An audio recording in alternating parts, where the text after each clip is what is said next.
In my giant man hands today, I have a tool that's... I thought that was gonna look cool, but it didn't work out that way. What I was saying is, in my man hands today, I have a tool that I think a lot of you are gonna think is real nice like, but I also think a lot of you might think it's a gimmick, and we're gonna take a look at this tool and see which one it is. Now, the tool that we're looking at today is from Gimmick. And if you don't know, they're huge with electrical and HVAC and all kind of contractors. It's a really respected brand. A lot of people love them, but we're looking at an 11-in-1 or 11-in-1 screwdriver. See that right here? Now, the thing about screwdrivers, especially the 11-in-1s and the multi-bit screwdrivers, is that they're bulky, they're big, and well, they're sort of old-fashioned. If you don't know what I'm talking about, it's right here. Now, they're okay, I use them. However, this seems to be the new trend, the new radness, the new awesomeness when it comes to these type of screwdrivers. There's a reason for it, and a lot of people really like these type of screwdrivers. So I'm gonna show you how this is an 11-in-1 and how it works, and why some of you might really think this is real nice like, and again, some of you might not. So let's just get into it. All right, so this right here, my best friend forever, this is the Klein 11-in-1 blackout screwdriver. Now, a lot of people really gonna like that this is black, but we'll point something out here a little bit later in the video. But how this works is, instead of having a bunch of bits on the inside, you can see that this looks like a standard screwdriver. It's not too large, not too big. It looks like a basic screwdriver. So how exactly does this equate to 11-in-1? Well, let me show you. I'm gonna take this bit out, and you can see that there's two sides to this bit. You have a slotted or a flat head. On the other side, you have a Phillips. But then I'm gonna remove this part right here. On the other side of this, boom, you can see that I got a couple Torx over here. So I got one side here, and then I'm gonna pull this out, boom, and then you can see how this pops out. Now I got two more bits. One, so this is gonna be two square heads. And then this one right here, boom, you can see there's another slot. It's a little bit larger than the previous one, and another Phillips head right here.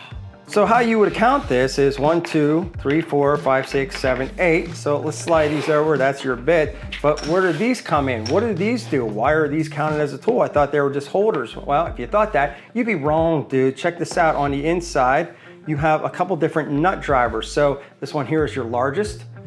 See that? See that?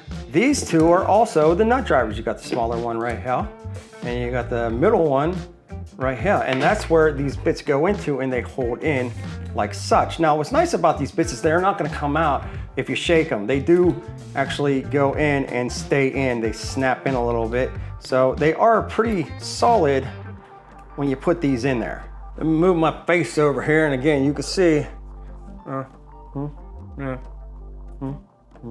Now, what's nice about this screwdriver here is, just like the other ones, they use the most basic common sizes for a lot of different things. So a lot of the stuff that you're working on, if you are electrical or HVAC, this is going to work out for you just fine. And you don't have to worry about carrying around 11 different screwdrivers and nut drivers now. You have it all in one tool, and it's pretty compact. Shouldn't have any issues fitting this into the tool bag. And again, it's super easy to put together. Let me show you real quick. And again, what's nice about this is the ease of use and how fast it is to put this thing together and take it apart and switch the bits or whatever you need. So again, I'm just gonna take this and put this in here like such.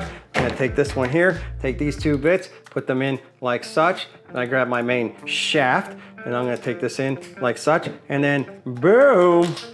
And again, this is not gonna just fall out. You can shake it and move it around and all that good stuff. You really do gotta put a little bit of oomph to pop that off. You can hear it kind of coming out. It does have these like slots, these rails this slides down into, and then it attaches in like such. That was easy peasy breezy, my friends, but there are a couple things I definitely need to point out to you if you are into trades and you're planning on buying something like this. So even though this is a versatile tool, there are some drawbacks. This is not a full set. So you might say, okay, yeah, it does offer some of the most popular sizes when it comes to nut drivers or the bits.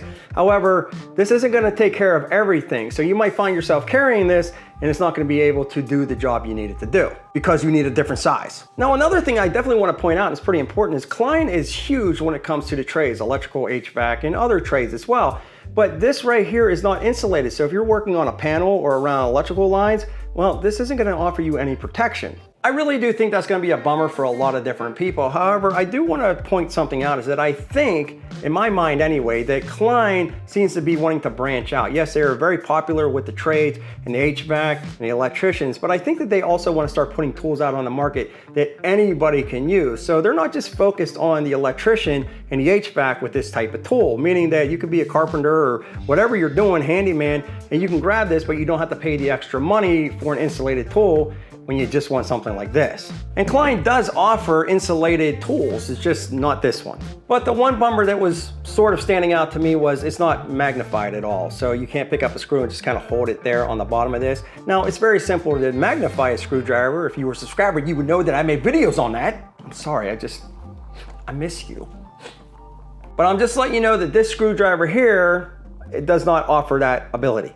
And of course, it is a little bit heavier than a standard regular screwdriver. But what's nice about this is that the heavy duty build on this is really real nice. Like, I do like the black, except for if you set this down somewhere, you're probably gonna lose it. I'm just letting you know.